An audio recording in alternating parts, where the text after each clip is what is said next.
Seringkali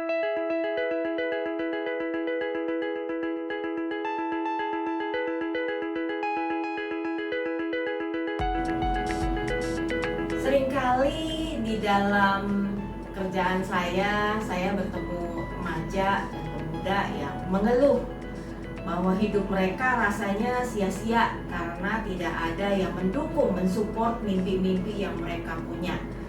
Yang ada orang tua lebih cenderung menuntut, lebih cenderung nggak peduli gitu kan, nggak mau dengerin, dan akhirnya banyak remaja-remaja dan pemuda itu yang kecewa, mereka pergi, mereka akhirnya melakukan kegiatan-kegiatan yang terpaksa.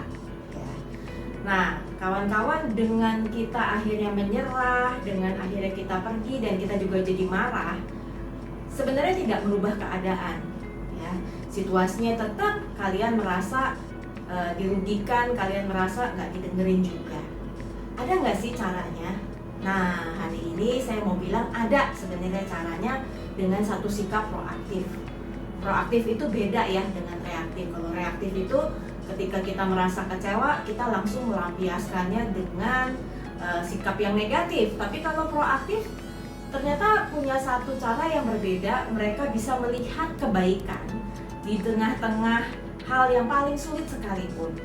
Ya, dengan satu sikap proaktif di mana kita memikirkan cara, ya, memikirkan ada satu harapan di balik satu situasi yang sulit sekalipun, kita selalu melihat ada celah yang bisa kita lakukan supaya situasinya jadi lebih baik. Ya, sederhananya gini, saya pernah ketemu satu remaja pemuda, anggaplah namanya Hadi ya, ini nama samaran. Nah, si Hadi ini pernah komplain, pernah cerita sama saya, papa mamanya nggak peduli, papa mamanya otoriter, dan akhirnya karena dia kesel nggak pernah dengerin, dia seringkali kabur gitu ya, seringkali dia menyendiri ya, dan makin lama bukannya jadi makin baik tapi makin sedih gitu ya, dia makin susah ya. Nah, satu kali ketika ngobrol-ngobrol saya bilang, coba deh kamu jangan reaktif tapi kamu proaktif, mulai dengan dengerin dulu, kira-kira papamu tuh ngomong apa sih, kalau selama ini kamu punya anggapan selalu negatif, coba lihat, jangan-jangan ternyata mimpi kalian itu ada mirip-miripnya. Dan akhirnya dia bilang, ya udah deh saya coba gitu ya.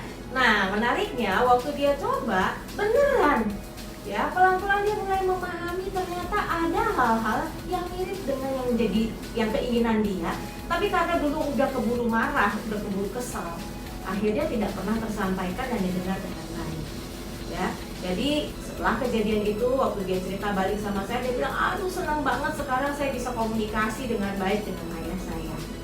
Nah, teman-teman, kalau ada yang merasa punya pergumulan yang mirip-mirip seperti itu, yuk kita belajar proaktif ya, melihat cara satu situasi di mana kita bisa melakukan jauh lebih positif daripada kita cuma sekedar ngomel dan marah-marah.